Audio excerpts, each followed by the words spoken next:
Hey everyone, and welcome. Today we're diving into an absolutely fantastic story.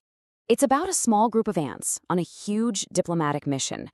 But this is no simple trip. It's a journey packed with courage, some seriously unexpected danger, and a friendship that, believe me, changes everything. Let's get into the path to Dewdrop. So their mission sounds pretty clear, right?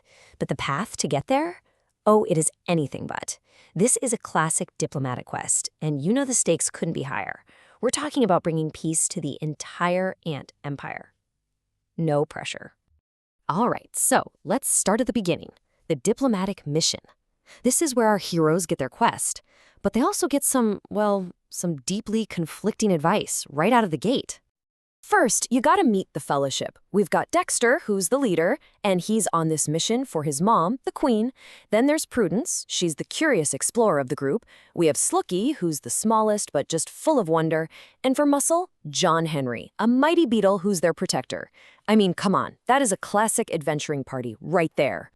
Okay, so their goal, which they get from Queen Elara of the Silverleaf Colony, is to journey all the way to the distant Dewdrop Colony and lock in an alliance. You know, sounds simple enough on paper, but as you're about to see, it's going to be way, way harder in practice. And Queen Elara doesn't exactly send them off with a ton of confidence. She gives them this really stark warning that basically sets up the whole conflict. She says, "We are not certain that you will be greeted with the same open arms when you get to the Dewdrop Colony." I mean, in short, she's telling them to brace for a pretty hostile reception.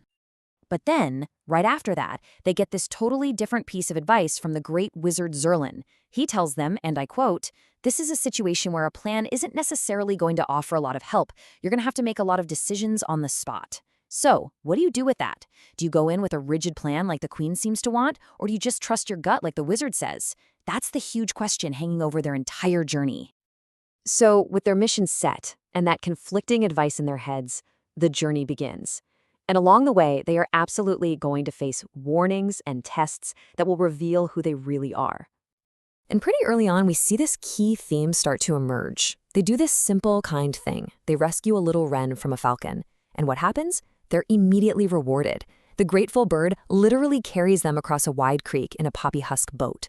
It's this beautiful little moment that kind of suggests that, hey, maybe good deeds are going to pave the way for them. You know, their reward isn't just a magical boat ride either. They meet this wise old salamander named Salvator, who completely doubles down on what Zerlin told them. He says, trust your instincts. The heart can sometimes see what the eyes cannot. So you can feel it, right? This theme of intuition over planning is definitely getting stronger. Okay, so with all that advice fresh in their minds, they start to approach what is easily the most dangerous part of their journey so far. They're heading for a place called the Village of Contradictions. So this place, the Free Folk Village, it's described as this bustling independent marketplace. Sounds pretty cool, doesn't it? A hub for all sorts of scavenged goods. But, yeah, it has a really dark side, a dangerous criminal element that they have been warned about over and over again. They even meet an old witch named Eleanor, who lays out the specific dangers for them. The village's biggest industry? Slavery. It's run by these two lizard brothers, Gideon and Loki, and their enforcer is a terrifying spider named Hizzler. And her warning is just chilling. She says, don't ever turn your back on them. So you see, this village really has a true split personality. On one hand, you've got this dark underbelly of slavery and smuggling and intimidation. But on the other hand, it's also a vibrant community. There are pollen and sap vendors, a community theater, friendly ants just trying to make a living. It's just a place of incredible contrast. And somehow, right in the middle of all this chaos and tension, they actually find a moment of peace. They sit down, they enjoy a local play, and they listen to these captivating tales from an old storyteller. Now remember his name, Machias. He seems like just a minor character at this point, but trust me, he is absolutely crucial to this story. And just as they're settling in for the night, maybe feeling a little bit of relief, the whole story just takes a massive dramatic turn. This is the moment where a true hero is revealed. That moment of peace is completely shattered by a scream in the night. It's exactly the kind of danger they were warned about, and it's happening right inside the hostel where they were supposed to be safe.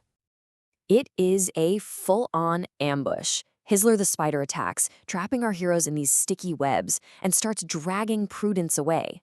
And as they're all struggling, they look up and see the lizard brothers, Gideon and Loki, just watching from the doorway, smiling. It looks like it's all over for them. And then, just when all hope seems lost, this happens.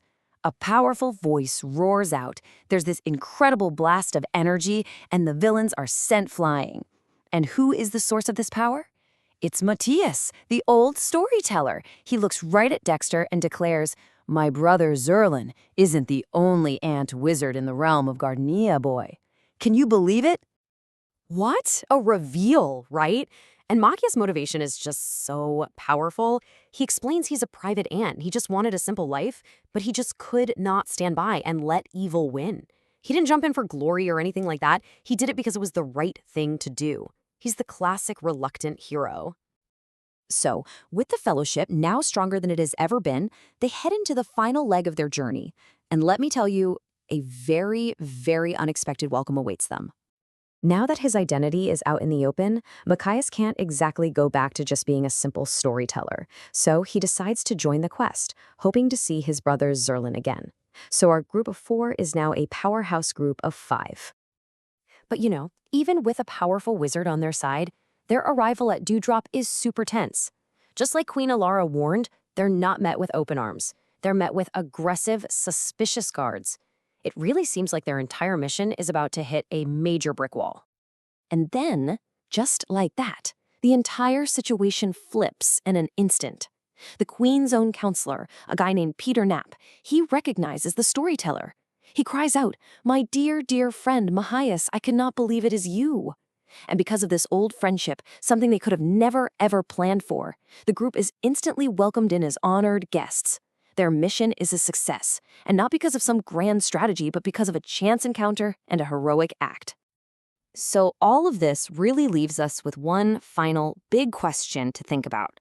When you're facing the complete unknown, when you have no idea what's coming, is the greatest plan to actually have no plan at all?